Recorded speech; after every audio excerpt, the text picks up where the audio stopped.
अस्सलाम वालेकुम। आज की वीडियो में हम करेंगे जी एक्सरसाइज 15A। ये है जी mathematics book 3, updated mathematics book 3 7th edition जो न्यू एडिशन आया है। और ये अब पाकिस्तान के सारे स्कूल्स में यही पढ़ाया जाएगा। और चैप्टर नेम है जी सेट्स।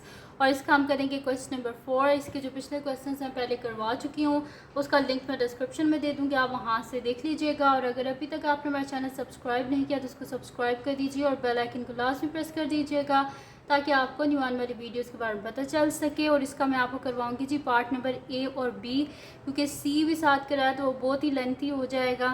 तो इस वजह से मैं इसमें पार्ट ए भी करवा दूंगी और नेक्स्ट इंशाल्लाह वीडियो में इसका पार्ट नंबर सी जो है वो भी मैं आपको करवा दूंगी। करना क्या है हमने कि ये हमारे पास एक यूनिवर्सल सेट गिवन है, एक सेट ए है, सेट बी और सेट सी है। सबसे पहले तो हमने ये जो गिवन हमारे पास है ना, हमने इनको फाइंड आउट करना है, यानी कि ए यूनियन ब्रैकेट में बी यूनियन सी, इसी तरह इन सबको फाइंड आउट करना है। और साथ में क्या करना है जी, वन डायग्राम बनानी है सेकंड पार्ट में। तो मैं क्या करूँगी, एक एक पार्ट सॉल्व करूँगी, साथ ही वन डायग्राम, फिर पार्ट सॉल्व, साथ में वन डायग्राम, क्योंकि फिर वो जो है जाहिर सी बात है जो सोल्यूशन है उसको देख के मैंने आपको बताना है कि ये ऐसे आया है। तो ये आपको मैं सॉल्व करती हूँ तो आपको पता चल जाएगा कि मैं क्या कहना चाह रही हूँ। तो स्टार्ट करते हैं जी। तो यहाँ से मैं शीट ले लेती हूँ एक। अच्छा जी, सबसे फर्स्ट जो हमारे पास है वो है जी A union B union C. ठीक है जी, हमने फर्स्ट ऑफ ऑल क्या करना है, A union B union C. तो मैं यहाँ पे लिख लेती हूँ सोल्यूशन। फर्स्ट पार्ट सबसे पहले क्या है, A union B union C. तो सबसे पहले तो हमने क्या करना है, ज़ाहिर सी बात है पहले हम ब्रैकेट को सॉल्व करते हैं। तो हमने करना है बी यूनियन सी। तो बी यहाँ पर हमारे पास क्या है, सबसे पहले तो ये सेट देख लेते हैं। बी हमारे पास क्या है 2 4 और सी क्या है हमारे पास 5। तो मैं इसको यहाँ पे लिख लेती हूँ बी की जगह 2 4 यूनियन सी क्या है 5। तो मेरे पास क्या आंसर इसका आ जाएगा, यूनियन में तो सबको लिख लेते हैं ना, तो मेरे पास आ जाएगा 2 4 5। अब हमने करना है A union B union C, यानी कि जो ए है, ए हमारे पास क्या है 1 3 यूनियन बी यूनियन सी क्या आया 2 4 5। तो यूनियन में सारे लिखते हैं नंबर्स, लेकिन रेपिटेशन नहीं होनी चाहिए। तो मेरे पास यहाँ क्या इसका आंसर आ जाएगा 1 2 3 4 5। ठीक है जी, तो ये मेरे पास इसका आंसर आ गया 1 2 3 4 5। साथ ही मैं यहाँ पे इसकी वन डायग्राम भी बना लेती हूँ। वन डायग्राम में हमारे पास 3 है, यानी कि एक तो आ गया ये ए और इसके साथ में ही आ गया ये मेरे पास बी और यहाँ पर आ गया मेरे पास सी। क्योंकि हमने इकट्ठी वन डायग्राम बनानी है इस वजह से मैंने लिख दिया इसको ए बी और सी। ये मेरे पास है जी ए, ये बी है और ये मेरे पास क्या है सी है। अब इनके जो एलिमेंट्स हैं वो मैं लिख लेती हूँ। इनके एलिमेंट्स हैं जी हमारे पास 1 जो है उसके हैं 1 3। अगर दोनों में कोई चीज़ कॉमन हो तो फिर यहाँ पे लिखते हैं, ठीक है। 1 3 2 4 और क्या है जी सी मेरे पास है 5 है। तो सबसे पहले क्या करना था हमने, बी यूनियन सी। तो बी यूनियन सी यानी कि हम क्या करेंगे, इनको ऐसे कर लेंगे कि बी यूनियन सी है ना, यानी कि बी और सी के सारे एलिमेंट्स आ जाएंगे। तो ये मैं इसको हॉरिजॉन्टल लाइन से रिप्रेजेंट कर रही हूँ किसको, बी यूनियन सी। ठीक है जी, ये हो गया मेरे पास बी यूनियन सी। उसके बाद क्या करना है, A union B union C. ठीक है, तो इसको मैं क्या कर देती हूँ वर्टिकल लाइन से। यहाँ पे बेशक नीचे आप लिख भी लें, अगर आपको वन डायग्राम में ना बेशक ऐसे नीचे हिंट भी टीचर को दे दिया करें कि मैंने बी यूनियन सी जो है ना उसको मैंने रिप्रेजेंट किया है ऐसे हॉरिजॉन्टल लाइन से। ठीक है, और मैंने A union B union C को रिप्रेजेंट किया है हॉरिजॉन्टल लाइन से। ठीक है, ऐसे आप कर दिया करें तो अगर आपको खुद भी आपके लिए आसानी होगी, टीचर के लिए भी आसानी हो जाएगी चेक करने में। ठीक है, तो अब मैं इसको क्या कर देती हूँ, हॉरिजॉन्टल लाइन से रिप्रेजेंट कर रही हूँ।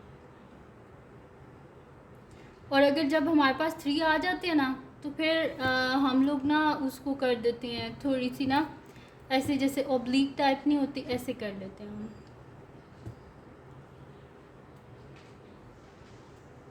जैसे स्लाइड होती है ना वैसी वाली लाइंस यूज़ कर लेते हैं। ठीक है जी, तो ये मेरे पास इसका आंसर आ गया। अब ये जो लास्ट वन है ना, ये रिप्रेजेंट करता है आंसर को। ये देखें रेड लाइन, ये रिप्रेजेंट कर रही है आंसर को। तो आंसर में क्या है 1 3 2 4 5, यानी कि 1 2 3 4 5, यानी कि हमने बिल्कुल सही किया। अब करते हैं इसका नेक्स्ट पार्ट, सेकंड पार्ट है जी A union B intersection C. तो मैं यहाँ पे लिख लेती हूँ कि A union B solution. Second part हमारे पास है जी A union B intersection C. ठीक है, सबसे पहले क्या करना पड़ेगा, A union B is equals to, हमारे पास ए क्या है 1 3, यूनियन बी क्या है हमारे पास 2 4। तो ये मेरे पास इसका यूनियन क्या आ जाएगा 1 2 3 4। अब हमने क्या करना है, A union B intersection C. तो ए यूनियन बी का क्या आंसर आया 1 2 3 4, और इंटरसेक्शन सी क्या है हमारे पास 5। तो इनमें कोई कॉमन है नहीं ना, कॉमन, यानी कि क्या आएगा एक एम्प्टी सेट। इसी तरह जब हम वन डायग्राम बनाएंगे तो उसमें भी जो हमारे पास एंड में, यानी कि जहाँ पर वो आपस में सारी लाइंस इंटरसेक्ट करती हैं, वहाँ पे हमारे पास कोई नंबर नहीं होना चाहिए। तो मैं इसको कर लेती हूँ, यहाँ पे बना लेती हूँ। मेरे पास जी ये सेट ए है, ये बी है, और ये सी है। ए में हमारे पास है 1 3 2 4 और 5। ठीक है जी, तो ये मेरे पास है ए बी और सी। तो सबसे पहले क्या करना था, ए यूनियन बी। तो ए यूनियन बी यानी कि ए और बी के सारे जो हमारे पास एलिमेंट्स हैं ना, सारे जो इसमें नंबर्स हैं वो सारे आ जाएंगे। ठीक है जी, ये हो गया। और नीचे मैं लिख भी देती हूँ कि A union B is equals to horizontal lines. उसके बाद क्या करना है, हमने A union B intersection C, वो वाले पॉइंट, यानी कि जो ए यूनियन बी में है और सी में भी है। तो ए यूनियन बी में ये सारा है ना, तो सी कौन सा है, ये है ना हमारे पास सी। तो बस ये वाले पॉइंट्स आएंगे इसमें, ये वाली जगह आएगी। इस जगह में कोई भी आपको एलिमेंट नज़र आ रहा है, नहीं ना आ रहा, इसी वजह से आंसर क्या है, एम्प्टी सेट है। यहाँ पे मैं लिख भी देती हूँ कि A union B intersection C is equals to,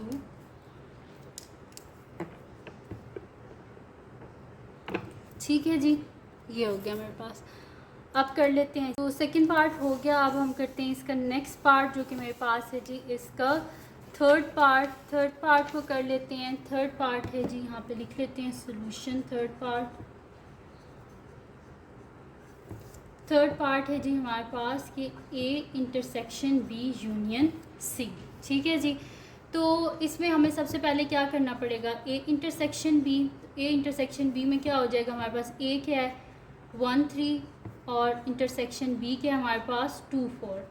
तो इनकी इंटरसेक्शन पॉइंट हमारे पास इनका क्या आ रहा है, इसमें 1 3 है, इसमें 2 4 है, कुछ भी नहीं है, यानी कि एम्प्टी सेट।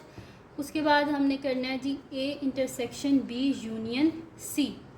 तो ए हमारे पास ए इंटरसेक्शन बी क्या आया, एम्प्टी सेट, यूनियन सी क्या हमारे पास 5। तो इसका आंसर भी क्या आ जाएगा हमारे पास, जाहिर सी बात है 5 आ जाएगा।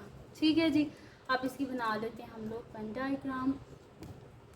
तो ये आ गया जी मेरे पास सेट ए, ये सेट बी, और ये आ गया जी सेट सी। ठीक है जी, तो इसके ऊपर मैं लिख देती हूँ, ये मेरे पास है ए, ये बी और ये सी, और इनके एलिमेंट्स हमारे पास हैं जी 1 3 2 4 और 5, यानी कि कुछ भी तीनों में कॉमन नहीं है। अब सबसे पहले क्या था हमारे पास, ए इंटरसेक्शन बी, यानी कि दोनों में कॉमन ये वाली जगह है ना, तो इसको हम ऐसे शेड कर देंगे। ठीक है, और यहाँ पे मैं नीचे लिख भी देती हूँ कि A intersection B is equals to horizontal lines. फिर उसके बाद क्या करना है हमने करना है A intersection B union C. ठीक है, तो A intersection B union C सारा आएगा। ठीक है, तो ये हमारे पास इस तरह हो जाएगा।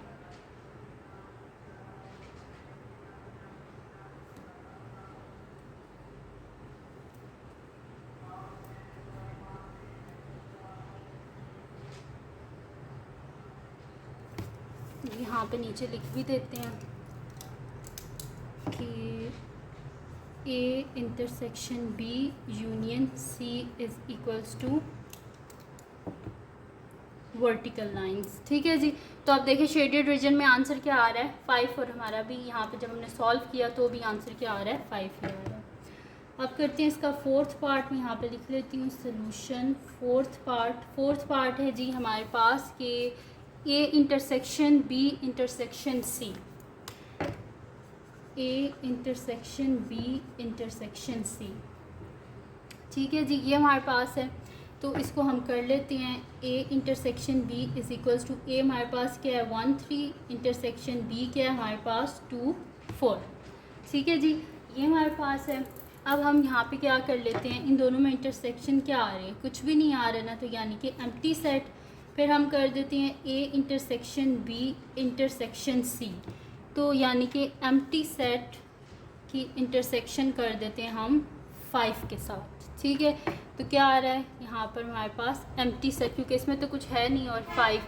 तो जब कॉमन हो तो वो वाला पॉइंट हम लिखते हैं इंटरसेक्शन में, और यूनियन में हम सारे पॉइंट्स लिख देते हैं। लेकिन ये इंटरसेक्शन है, यहाँ पे कोई इंटरसेक्टिंग पॉइंट आ ही नहीं रहा कि जो दोनों में कॉमन हो, इस वजह से हमारे पास क्या है यहाँ पर एम्प्टी सेट, इसी वजह से है। ठीक है, तो अब हम बना लेते हैं इसकी वेन डायग्राम भी। तो ये हो गया जी मेरे पास सेट ए, ये सेट बी, और ये हो गया मेरे पास सेट सी। ठीक है जी, तो इसके मेरे पास एलिमेंट्स हैं 1 3 2 4 और 5। तो यहाँ पे मैं लिख देती हूँ, मेरे पास है जी ए बी और सी। ठीक है जी, ये हो गया मेरे पास। सबसे पहले क्या करना था, ए इंटरसेक्शन बी। तो ए इंटरसेक्शन बी ये हमारे पास यानी कि कॉमन यही जगह है ना जो ए और बी दोनों में है, तो उसमें तो कोई एलिमेंट नहीं है। ठीक है, उसके बाद क्या करना है जी, A intersection B intersection C, यानी कि जो ए और बी दोनों में है और सी में भी है, तो वो कौन सी जगह आती है, ये वाली। ठीक है, तो इसमें भी कुछ नहीं है, तो वही मैं यहाँ पे लिख भी देती हूँ आपको कि मैंने रिप्रेजेंट किया है A intersection B is equals to, और A intersection B intersection C is equals to. तो ये मैंने रिप्रेजेंट किया था हॉरिजॉन्टल लाइन से, और ये मैंने रिप्रेजेंट किया था वर्टिकल लाइन से। ठीक है जी, तो ये हो गया यहाँ पर पार्ट 4 भी सॉल्व। अब चलते हैं नेक्स्ट पार्ट की तरफ, जो सेकंड लास्ट है हमारे पास, 5th पार्ट। तो मैं यहाँ पे लिख देती हूँ सोल्यूशन। 5th पार्ट है जी हमारे पास कि A union B intersection C. तो इसको हम कर लेते हैं यहाँ पर। तो मैं लिख लेती हूँ यहाँ पर सबसे पहले बी इंटरसेक्शन सी। तो बी क्या है हमारे पास सेट 2 4, इंटरसेक्शन सी क्या है हमारे पास 5। तो इन दोनों में कॉमन क्या है हमारे पास, कुछ भी कॉमन नहीं है ना, इस वजह से क्या आ जाएगा एम्प्टी सेट। और फिर करना है A union B intersection C. A में क्या है हमारे पास 1 3, इंटरसेक्शन यूनियन एम्प्टी सेट, यानी कि क्या आ जाएगा, सब 1 3 आ जाएगा ना, यूनियन में तो सब कुछ लिख देते हैं। ठीक है जी, अब बना लेते हैं इसकी वेन डायग्राम। ये मेरे पास हो गया ए, ये हो गया बी, और ये हो गया जी सी। ये हमारे पास आ गई जी सेट ए बी और सी। इसके एलिमेंट्स हैं जी हमारे पास 1 3, इसके 2 4 और ये 5। तो सबसे पहले क्या करना था, बी इंटरसेक्शन सी, यानी कि जो बी में भी हो और सी में भी हो, तो वो तो ये है हमारे पास। ठीक है, और फिर क्या करना है हमने, उसके बाद हमने करना था A union B intersection C, यानी कि इसमें ए तो पूरा आएगा ना, तो यानी कि ए पूरे को हम कर देते हैं। ठीक है, इसको बल्कि हमें करना चाहिए था दूसरी लाइन से, तो चले मैं इसको दूसरी लाइन से कर देती हूँ, या ये इस तरह हो गया मेरे पास, इसको थोड़ा सा हम ऐसे कर देते हैं।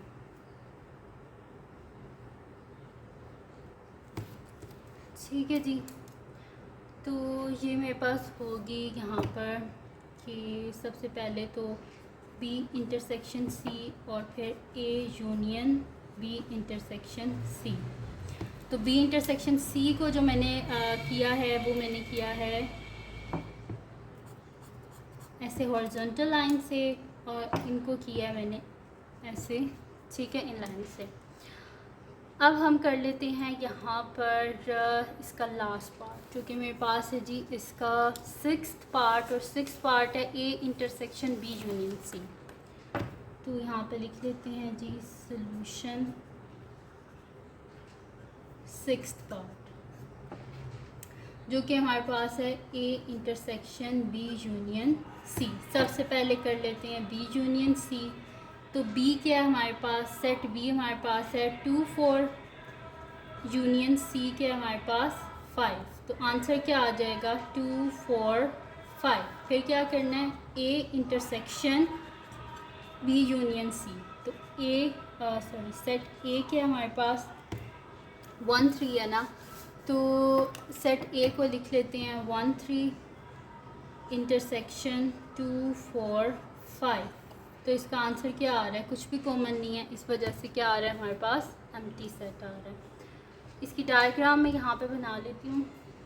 मेरे पास है जी यहाँ पर ये सेट ए हो गया, ये सेट बी हो गया और ये सेट सी हो गया, ठीक है जी। ये यहाँ से ऊपर है।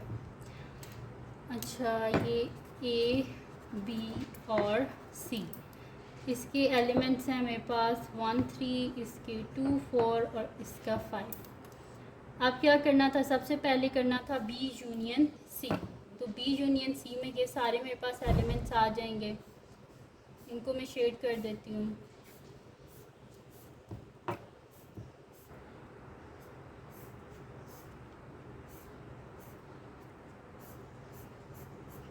ठीक है जी। तो मैं यहाँ पे लिख देती हूँ कि मैंने एंड पे बल्कि लिख दूँगी कि बी यूनियन सी को मैंने किया रिप्रेजेंट हॉरिजॉन्टल लाइन से। उसके बाद क्या करना है जी, A intersection B union C, यानी कि ए इंटरसेक्शन हमने करना है बी यूनियन सी। तो वो फिर मेरे पास क्या आएगा, यानी कि ए में भी जो हो और बी यूनियन सी में भी हो। तो यानी कि ए ये है ना, तो ए की ये वाले सबको हम क्या कर देंगे, ऐसे शेड कर देंगे, ठीक है जी।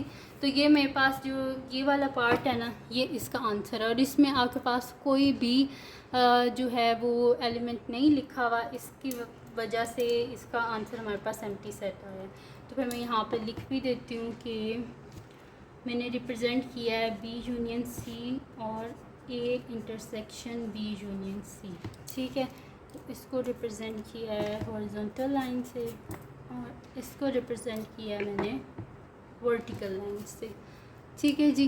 तो ये हो गया मेरे पास, इसका कंप्लीट हो गया क्वेश्चन नंबर 4 का पार्ट नंबर ए और बी। काफ़ी लेंथी था, तो अगर ये वीडियो आपके लिए हेल्पफुल हो तो उसको लाइक कीजिएगा, मेरे चैनल को सब्सक्राइब कीजिएगा। और जो मेरा सेकंड चैनल है जिसके बीच में कुकिंग की, क्राफ्ट्स की, रिडल्स की, ट्रैवलिंग की वीडियोज़ हैं, उसका लिंक भी डिस्क्रिप्शन में, उसको भी सब्सक्राइब कर दीजिएगा और अपनी दुआओं में लाजमी याद रखिएगा। अल्लाह हाफ़िज़।